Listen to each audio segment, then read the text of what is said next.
हमारी लाडली जी को सबसे ज्यादा जो पसंद है वो अपनापन पसंद है। ये अंदर की बात है। मेरी लाडली देखो, अपने जैसे अधम के पास तो सेवा के लिए कुछ था ही नहीं।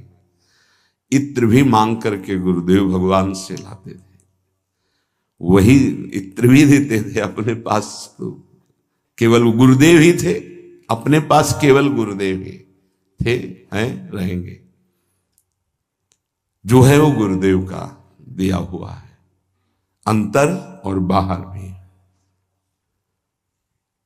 इतनी मिश्री का भोग लगता था, जो वृंदावन के पुष्प वो समर्पित। और सबसे बड़ी बात कृपा की ये थी कि पर्दा लगा करके, और जब मिश्री इतनी रखते थे तब रुदन होता था, स्वामिनी जी आपके लिए कुछ नहीं है हमारे पास, बस हम जैसे हैं आपके हैं। कभी कभी रोटी मांग के जो सूखी मिली वो सामने से रज के पात्र में रख के जब दिखाते थे तो जो भोग लगता था हम तुम्हें कैसे बताएं कि रोटी रख गई और घंटों ऐसे बैठे हैं। भावोत्सवेन भजताम रस का। हमारी प्रियाजू को, अरे वैभव क्या, वैभव जिनका है वो तो उनके महावर लगाते हैं, और कौन सा वैभव प्रियाजू को पसंद आएगा। जिनका वैभव है वो तो महावर लगाने के लिए याचना करते हैं, उनको कौन सा वैभव। बस नमस्कार प्रियाजू को, मस्तक रखकर भूमि पर हाथ जोड़कर। और जो प्रियाजू को पसंद है श्याम, यदि आपके पास श्याम पुष्प नहीं है, श्याम मृगमद नहीं है, कस्तूरी, तो श्याम सुंदर का नाम और गुण तो है, सुनाओ उनको। गोविंद कथा, गोविंद नाम कीर्तन ये प्यारी जी को बहुत प्रिय है। जब आप सुनाओगे ना गोपाल सहस्त्र नाम, श्रीमद् भागवत के श्लोक जिनमें रूप माधुरी श्री कृष्ण चंद्र जी की, या जो महान ऋषिकों के, क्योंकि स्पष्ट समझ लीजिए, मेरे तन मन प्राण होते प्रीतम प्रिय, मुझको तो भावती ठौर प्यारे के नैनन में, और खास बात नंद के लाल हरियो मन मोर। बस ये है हमारी श्री जी की पूजा। अगर समझ पाओ, पकड़ पाओ, श्री जी की पूजा यही है। तो बोले श्याम वर्ण के पुष्प और कस्तूरी आदि अर्पित करके 4 परिक्रमा करके। अगर आपको कुटिया में ऐसा विधान नहीं है कि आप परिक्रमा कर सके तो आप यहां कर लीजिए 4 परिक्रमा, राधा वल्लभ जी की 4 परिक्रमा कर लीजिए, या अपने ठाकुर को ऐसा सिंहासन रखिए कि सेवा के बाद ऐसी जगह विराजमान कीजिए जहां पीछे से परिक्रमा कर सके। बड़ा महत्व है परिक्रमा का। पूजा की पूर्णता परिक्रमा से ही है। कह रहे हैं परिकम्य और फिर भूयो नमत्वम, 4 परिक्रमा करके भूमि पे मस्तक रख के, स्त्री शरीर है तो पंचांग, पुरुष शरीर है तो साष्टांग। ये बहुत पहले आदेश हो चुका था श्री जी की प्रेरणा से कि हर साधक 11, 21, 51, 108 जितनी शरीर में सामर्थ्य है दंडवत करेंगे। तो ये तो सखी भी कर सकते हैं। प्रगट जिनका स्त्री शरीर है, पंचांग किया फिर खड़े हो गए, मंत्र जपा फिर प्रणाम किया, पंचांग फिर खड़े हो गए, 5, 7, 11 ये तो कर ही सकते हैं ना। इससे निश्चित आप देखना बहुत आनंद का मार्ग है श्री जी की 4 परिक्रमा।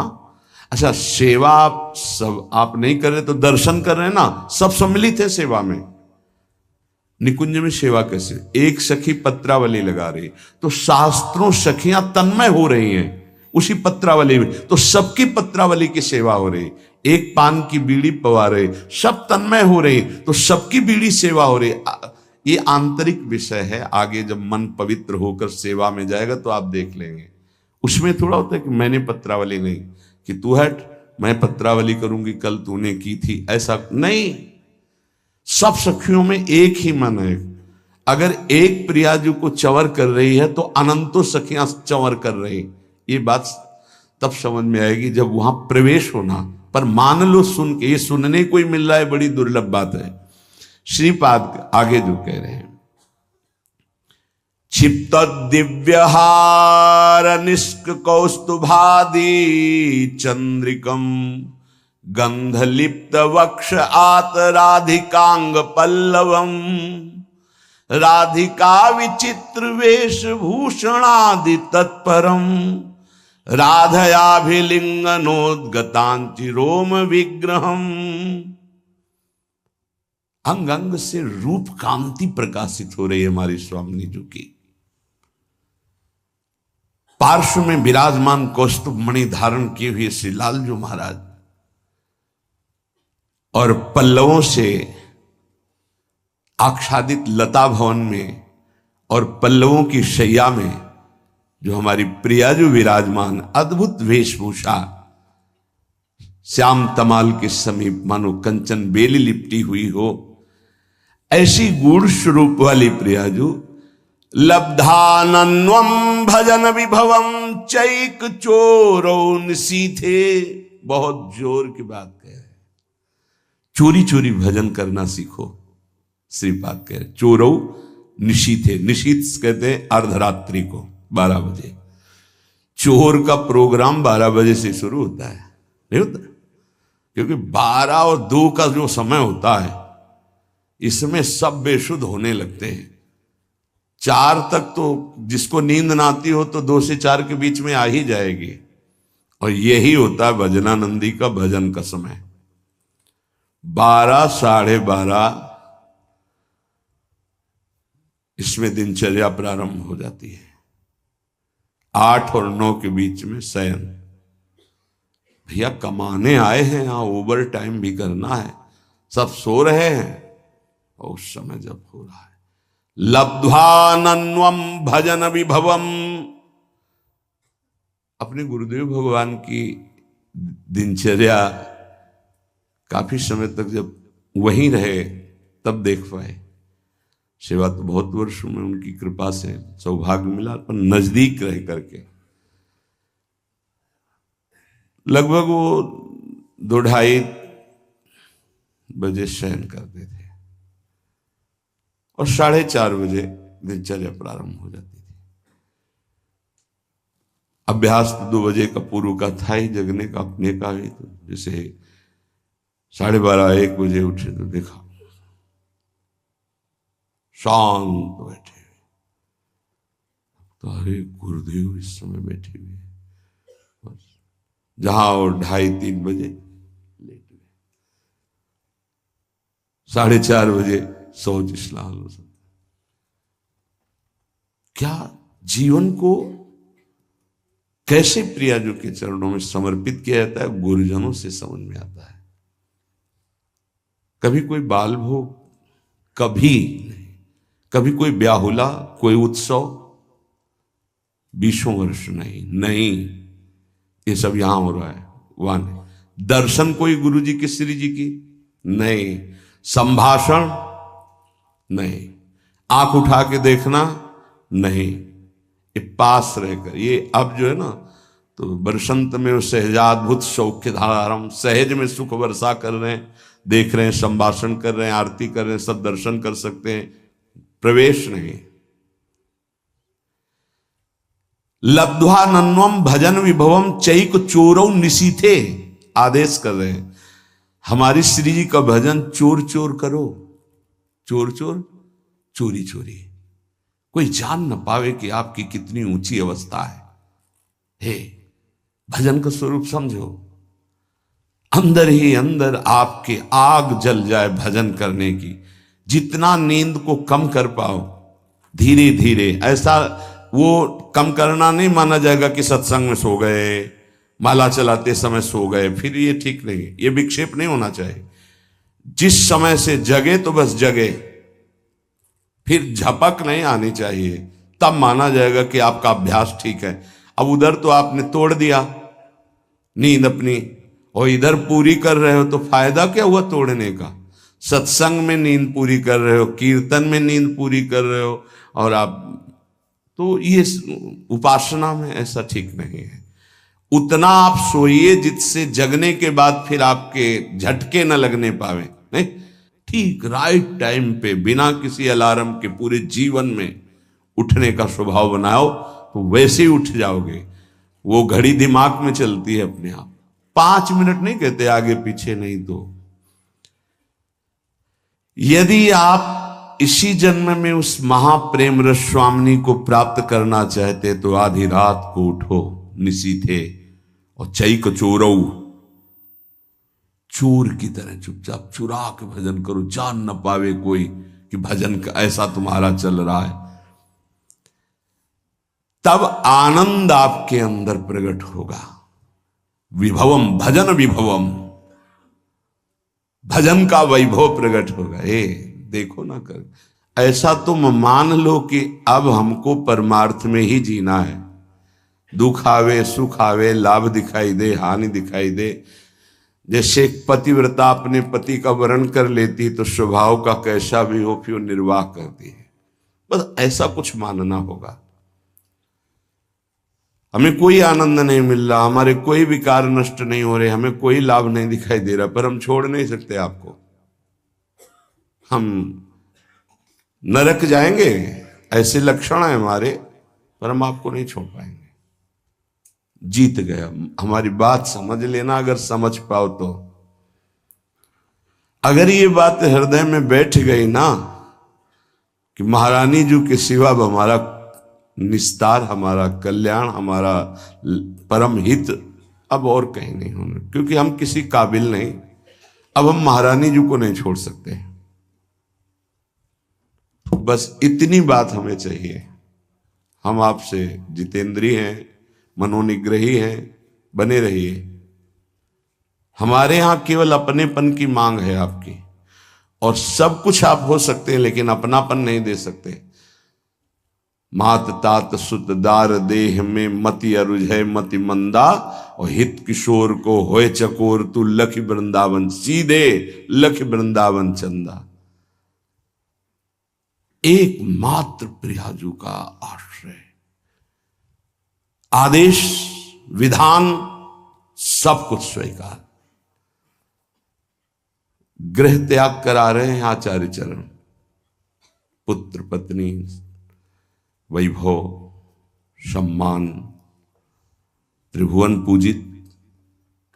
आदेश होता है कि राधा वल्लभ जी को, दो सखियों को प्रश्नवाचक चिन्ह नहीं आया कि प्रभु अभी तो त्याग के ही आ रहे हैं, क्या कहेंगे देवन वाले कि हित हरिवंश महाप्रभु यहां तो गृह त्याग किया। अच्छा, कहीं स्फुरण भी नहीं हुआ। क्यों? जोई जोई प्यारो करे सोई मोहि भावे। आज उसी वंश से, उन्हीं आराध्य देव से लाखों का निकुंज में प्रवेश हुआ, हो रहा है, आगे होता रहेगा। नित्यानंद महाप्रभु बाल्यावस्था से लंगोटी वाले परम बैरागी दिगंबर अवधूत, कैसी कैसी स्थितियां महाप्रभु चैतन्य देव ने आदेश किया, आपको विवाह करना है और ऐसी संतान प्रकट होनी है जिससे लोक मंगल होगा। दोबारा प्रश्न नहीं किया कि आप गृहस्थ से विरक्त में पदार्पण किया और यहां बाल्यावस्था से विरक्त अब गृहस्थ की आज्ञा, सरकार ये कैसी आज्ञा, कभी प्रश्न नहीं किया। नाम जापक हैं, मार मार के खाल खींच दी गई, उनके हृदय में प्रश्न नहीं हुआ कि ऐसा विधान क्यों बनाया हरि। बहुत विचार करने पर उपासक को बहुत धैर्यवान होकर के इस मार्ग में चलना है। ऐसे चला जाता है ये मार्ग, ऐसे चला। कुछ पकड़ना मत तो वो आपको पकड़ लेंगे, गिरोगे नहीं। क्यों म्यों प्रश्न उत्तर ये सब नहीं। जिसका हृदय आराध्य देव के चरणों में समर्पित हो जाता है वही इसके रहस्य को जानता है। ये सब साधन एक प्रक्रिया है। अगर प्रभु से अपनापन नहीं हुआ तो कोई खास बात नहीं। साधन का कोई खास, साधन का सब साधन कर यह फल सुंदर, प्रभु पद पंकज प्रीति निरंतर। अभी कैसे विषयी पुरुषों को समझ में आएगी? बहुत सुलझने की जरूरत है, नहीं ये जीवन व्यर्थ चला जाएगा। दुर्वितर्क्यानुभाव युक्ता देवी निकुंज देवी श्री स्वामिनी जी बड़े बड़े तार्किकों के भी तर्क से पकड़ में आने वाली नहीं है। जैसे वेदांत दर्शन तर्क के द्वारा श्रद्धावान तर्क करे तो उसके द्वारा वो स्थापित होता है। कह रहे यहां नहीं, यहां सीधे स्वीकृति करो मेरी महारानी श्री राधा रानी, तो आपके हृदय में बल प्रकट होगा। जाके बल में सबसों तोरी लोक रीति और वेद रीति दोनों से, जाके बल में सबसों तोरी लोक वेद और कुल कानी, लोक रीति वेद रीति कुल रीति, इन सब का त्याग करके रस रीति में प्रवेश पाया जाता है। तो किसके बल से? मेरी महारानी श्री राधा रानी। जाके बल में सबसों तोरी लोक वेद कुल कानी, मेरी महारानी श्री राधा रानी। ये तर्क का विषय नहीं, यहां स्वीकृति का विषय है। अब उपासना बताए। पहले तो ये कह रहे हैं कि ये बहुत निगूढ़ भाव है, इसे वेद प्रमाणित भी नहीं कर सकते आप। श्रद्धा और विश्वास करके रसिकों की बात मान लो। यहां तर्क वितर्क की कोई गुंजाइश नहीं है। ये भाव देश है, ये तर्क देश नहीं है। अब हमारी स्वामिनी जो केवल हाथ जोड़ने मात्र से प्रसन्न हो जाती है, इतनी करुणा में। इसीलिए लालजू महाराज जब सेवा में प्रवेश होते हैं तो ऐसे प्रवेश होते हैं, करबद्ध। बहुत कृपालु हैं, दयालुता की सरलता की मूर्ति हैं स्वामिनी जी। जो बड़े बड़े सिद्धांतों की रचना करके उपदेश करने वाले और उनके फल को देने वाले प्रभु हैं, ये उनके अधीन हैं। प्यारी जी की एक भ्रकुट के इशारे से घोर पापी को भी वो पद प्राप्त करा देंगे जो बड़ी बड़ी साधनाओं से नहीं मिलता है। विश्वास कीजिए, आपको लगेगा केवल बातें ही हैं कि प्रमाण भी है। तो नरवाहन जी कोई भी सदाचरण नहीं था। 84 कोष ब्रजमंडल का मूर्धन्य राजा जरा भी ब्रज 84 कोष में उनके खिलाफ या उनकी अधीनता न स्वीकार करने पर प्राणदंड मिलता था। सीधे प्राणदंड, कोई क्षमा याचना नहीं। ऐसा उनका स्वभाव और प्रभाव था। महाप्रभु हरिवंश चंद्र जो राधा वल्लभ लाल जो पालकी में विराजमान रसिक जनों के साथ गुण कीर्तन नाम कीर्तन जय जयकार होते हुए आए और लता भवन में विराजमान किया। सेवकों ने सूचना दी कि कोई महान तेजस्वी पुरुष आभूषण आदि लेकर के अपने इष्ट देव के साथ पधारे हुए हैं, पर उनका तेज ऐसा है कि हम लोगों की हिम्मत ही नहीं कि उनके सामने जा सके। ये आपसे निवेदन करते हैं। नरवाहन जी ने विचार किया कि ऐसा कौन तेजस्वी ब्रजमंडल में जो हमारे आज्ञा पर क्रूर हिंसा कर देने वाले कठोर हृदय वाले भी भय धारण कर रहे हैं, सामने नहीं गए, हम स्वयं चल के देखेंगे। एक भागवतिक आभा होती है, भागवतिक बल होता है। वो जिस पर कृपा होनी होती उसी को अनुभव में आता है। जैसे अपने गुरुदेव भगवान के पास जब जाते हैं तो एक भागवतिक बल वहां स्थापित है। वो शायद है कि लाडली जी की कृपा से आपको दिखाई देगा। रोम रोम उस समय बिल्कुल अलर्ट रहता है, सावधान। एक अद्भुत कि जब गुरुदेव श्री जी को देख रहे हैं तो हम गुरुदेव को देख सकते हैं, लेकिन जब गुरुदेव हमारी तरफ देखेंगे तो हमारी हिम्मत नहीं कि हम देख सके, नेत्र झुक जाएंगे ऐसे। वो एक अद्भुत बल होता है। नरवाहन जी पर कृपा होनी थी। हितजू महाराज किसी भी भाव से कोई आवे तो उसको श्री जी प्रदान करते, इतने अद्भुत दाता हैं। महिमा तेरी कहा कहूं, श्री हरिवंश दयाल तेरे द्वारे बटत हैं सहज लाडली लाल। बड़ा विचार कर रहा था कैसे होंगे, क्या प्रभाव होगा। जब दर्शन करने के लिए आए तो हिम्मत नहीं पड़ी सामने जाने की। लता भवन की ओट से देखा, जैसे प्रियाजू के नेत्र ऐसे हितजू महाराज के नेत्र, अतुलित रस बरसत सदा, सुख निधान बनवासी, अद्भुत महिमा महि प्रगट सुंदरता की राशि।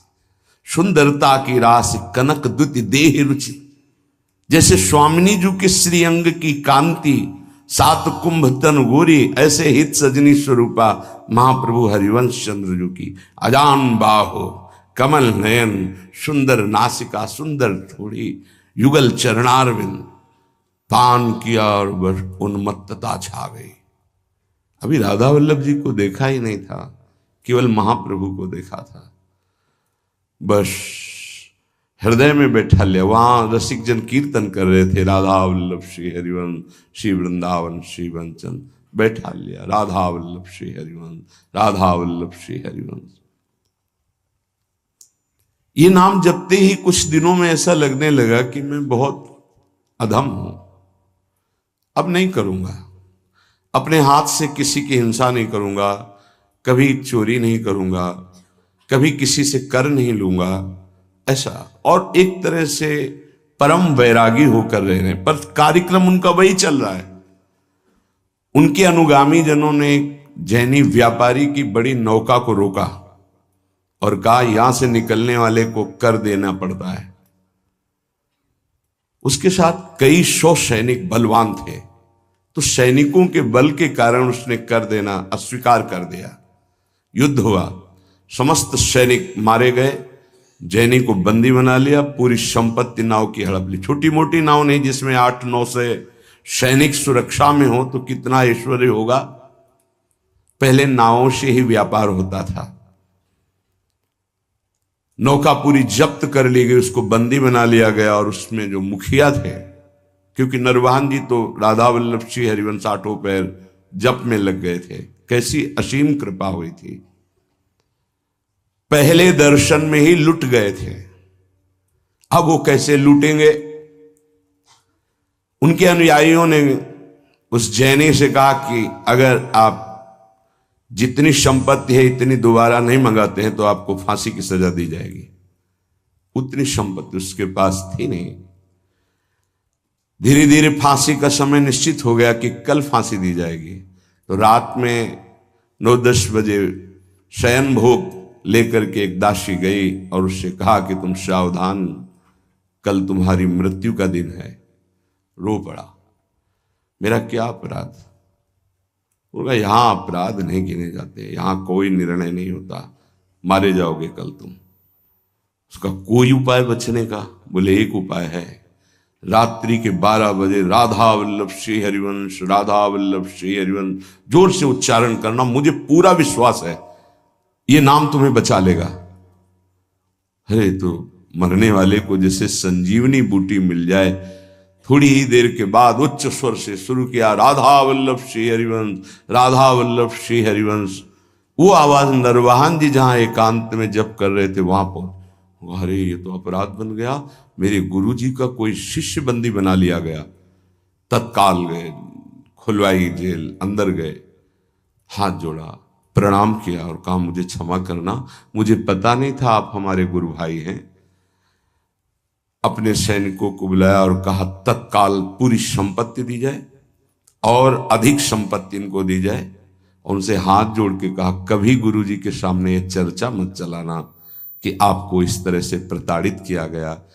आज से बिल्कुल आदेश लागू हो जाएगा, कुछ किसी के साथ ऐसा नहीं होगा, नहीं तो बहुत बड़ी गलती हो जाती। जहां उसको फांसी की सजा मिलनी थी वहां नवीन वस्त्र धारण कराकर सारी संपत्ति सब। उसके मन में आया एक बार तो उनसे मिलूं जिनके नाम के बल से मुझे सम्मान मिला, जहां मृत्यु मिलने वाली थी, और व्यापार में जो लाभ मिलता उससे अधिक धन मिल गया। उनका मूल तो मिला ही, और भी संपत्ति नरवाहन जी ने दी इस बात की कि मेरा गुरु भाई है। लता भवन में आए, पता लगा के महाप्रभु के दर्शन की और सारी संपत्ति भेंट की। महाप्रभु ने कहा नहीं, आप इसका प्रयोग स्वयं कीजिए और कहीं लगा दीजिए। हमारे राधा वल्लभ लाल लता भवन में विराजमान, हमें इतनी संपत्ति की जरूरत नहीं, पर आप देना क्यों चाहते हैं? तो उनका आपके नाम के कारण मेरा जीवन बच गया, पूरी घटना बताई। तो मैं तो नहीं जानता नरवाहन कौन है। महाप्रभु को इतनी करुणा उदय हुई कि केवल राधा वल्लभ श्री हरिवंश नाम सुनकर ऐसा बुलवाओ, कहाँ है? अब नरवाहन जी को बुलाया गया तो कांपते हुए आए कि पता नहीं। अब उनके हृदय में तो था मेरे गुरुदेव हरिवंश चंद्रजू मेरे इष्ट राधा वल्लभ, पता नहीं गुरुदेव क्या दंड विधान करेंगे, क्योंकि गलती हो गई। जे भी सामने गए महाप्रभु को देखकर रो पड़े। ऐसा सौंदर्य, ऐसी करुणा महाप्रभु के स्वरूप से चरणों में गिरे।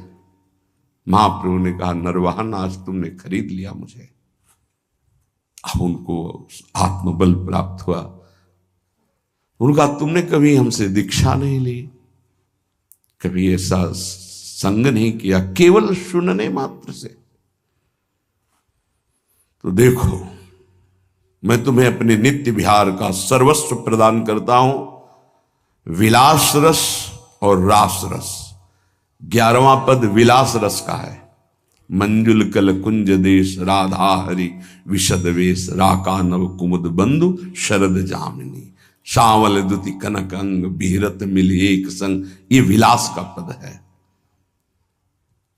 और 12वां पद, चल ही राधिके सुजान तेरे हित सुख निधान, रास रचु श्याम तट कलिंद नंदिनी। इसके आखिरी में, नरवाहन प्रभु निहार लोचन भरी घोषणार, नक्सिक सौंदर्य काम दुख निकंदिनी। देख हमारे प्रिया प्रीतम कैसे है, जो अनंत जन्मों की साधनाओं से भी नहीं बनता, क्षण में महाप्रभु ने वो बात।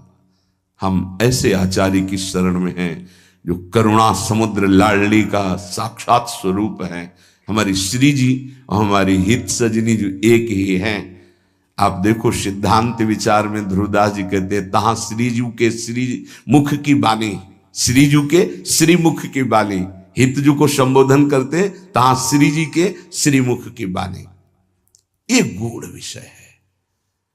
आचार्य कृपा करें, रसिक जन कृपा करें तो घोर पापाचारी को भी नित्य विहार रस प्रदान कर दें।